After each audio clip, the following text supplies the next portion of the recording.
Padang City is a big city located in West Sumatra Province, Indonesia, where is Universitas Bung Hatta located.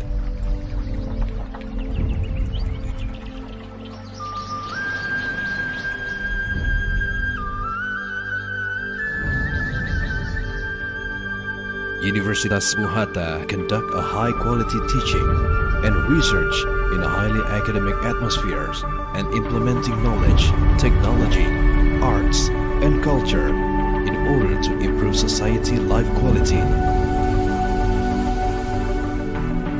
Well-known greeting name of Dr. Muhammad Hatta, used as the name of Universitas Bung Hatta, established April 20, 1981.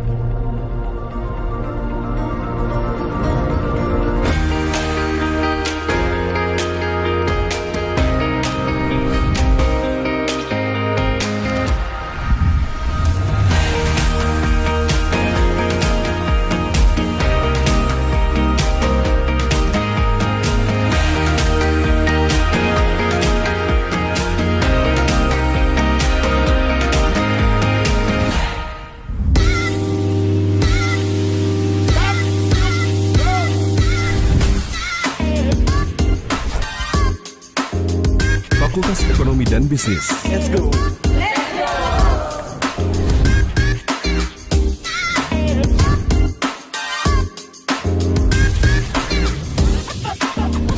Ekonomi Pembangunan. Mahasiswa mampu mengaplikasikan teori-teori ekonomi dalam menjelaskan permasalahan-permasalahan ekonomi dan diaplikasikan sesuai dengan nilai-nilai kebunghataan. Peluang kerja, perencanaan ekonomi, analisis sistem, asisten peneliti. Assalamualaikum warahmatullahi wabarakatuh.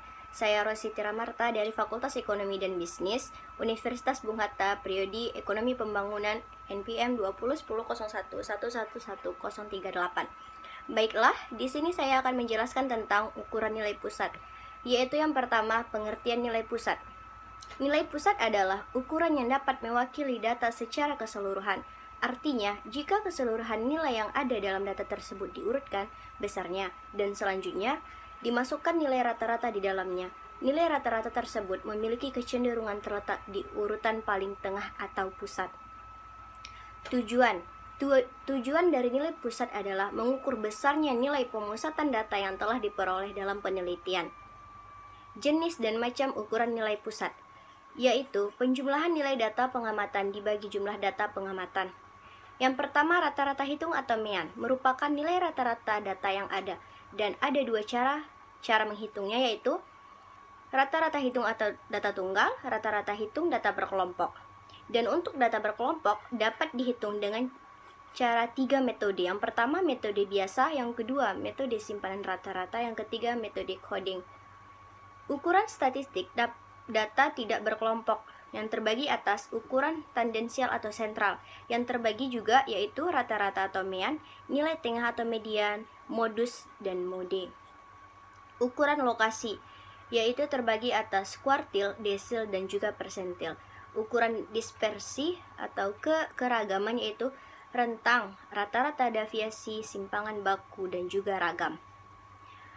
Masuk yang pertama, yaitu rata-rata MEAN.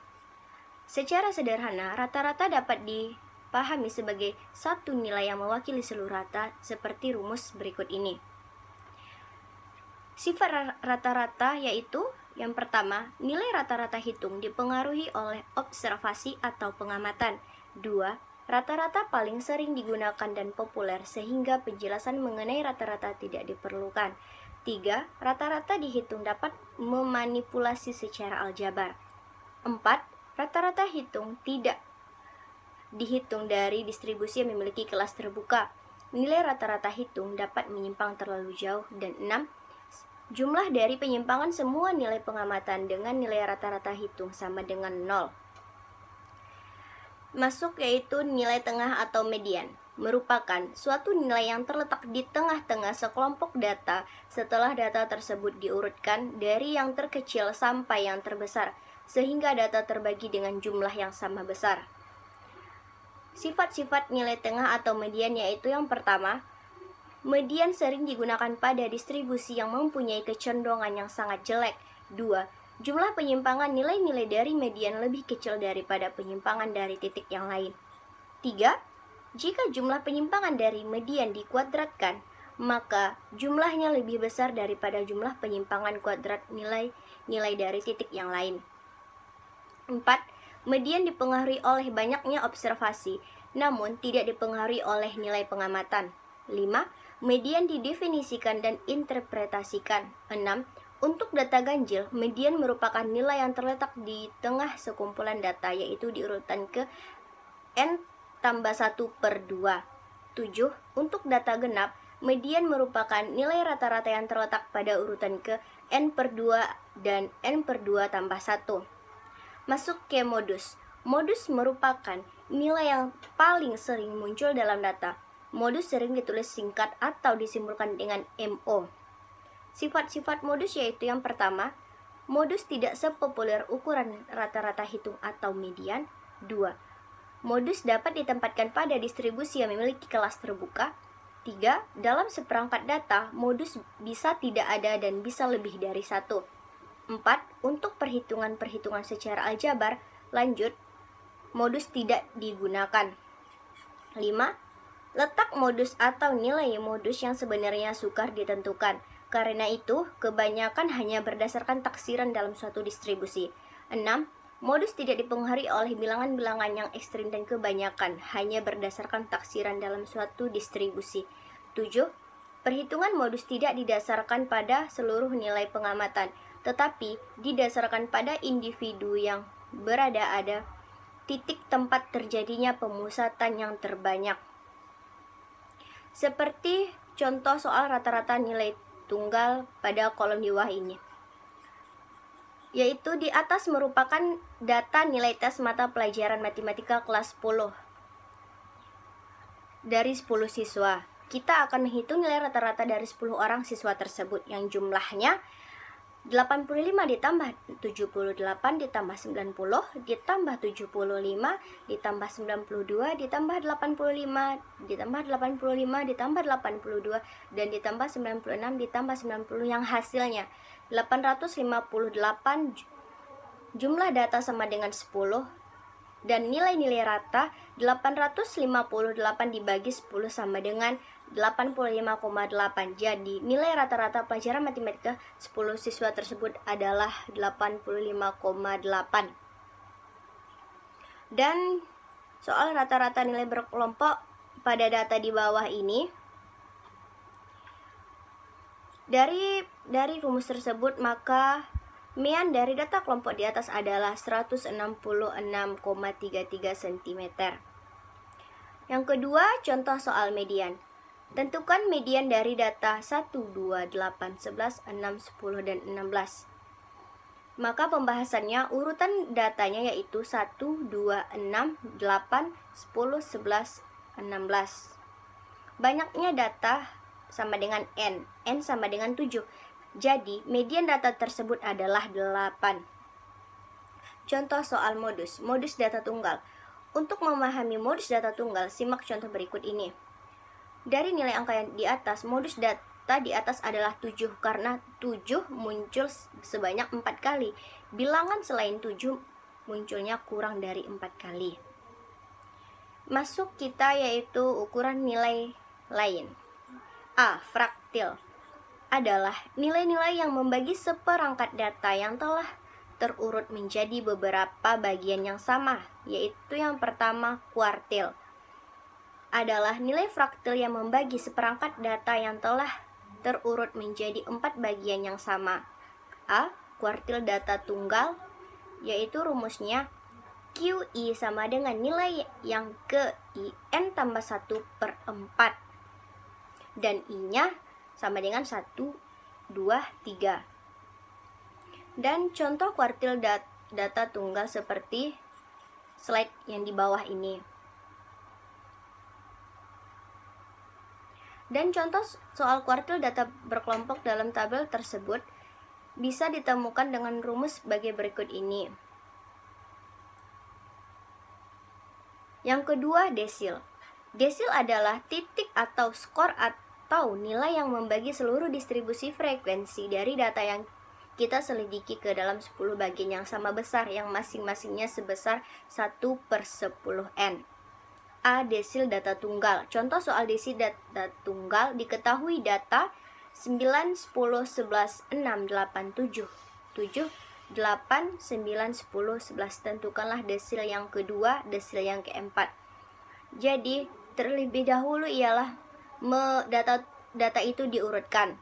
Lalu, letak desil yang kedua di urutan data kedua, yaitu 10 ditambah 1/10 sama dengan 22/10 sama dengan 2,2. Desil kedua terletak pada urutan ke 2,2 sehingga D2 sama dengan X2 ditambah 0,2 dalam kurung X3 dikurang X2 sama dengan 5 ditambah 0,2 dan 5 dikurang 5 sama dengan 5 ditambah 0 sama dengan 5. Letak desil kedua di urutan data keempat. 10 ditambah 1/10 sama dengan 4/10 sama dengan 4,4. Terletak pada urutan ke 4,4 sehingga D4 sama dengan X/4 ditambah 0,4 X/5 dikurang X/4. Data keempat yaitu 6 ditambah 0,4 dan 7 dikurang 6. 6 ditambah 0,4 sama dengan 6,4. B. Desil data berkelompok. Rumus desil data berkelompok. Desil LI ditambah N/10 dikurang CF XL berbanding FD. Seperti keterangan yang di bawah ini. Dari contoh-contoh soal dan pengertian di atas, bisa disimpulkan bahwa hubungan antara median, dan modus pada suatu distribusi frekuensi, hubungan antara rata-rata, median, dan modus adalah sebagai berikut, yaitu yang pertama, jika rata-rata, median, dan modus memiliki nilai yang sama, maka nilai rata-rata, median, dan modus akan terletak pada satu titik dalam kurva distribusi frekuensi. Kurva distribusi frekuensi tersebut akan berbentuk simetris seperti gambar pada di atas ini. Yang kedua, jika rata-rata lebih besar dari median dan median lebih besar daripada modus, maka pada kurva distribusi frekuensi nilai rata-rata akan terletak di sebelah kanan. Sedangkan median terletak di tengahnya dan modus di sebelah kiri.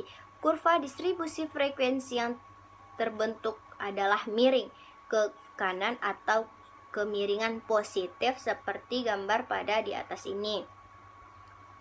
Yang ketiga, jika rata-rata lebih kecil dari median dan median lebih kecil dari modus, maka pada kurva distribusi frekuensi, nilai rata-rata akan terletak di sebelah kiri.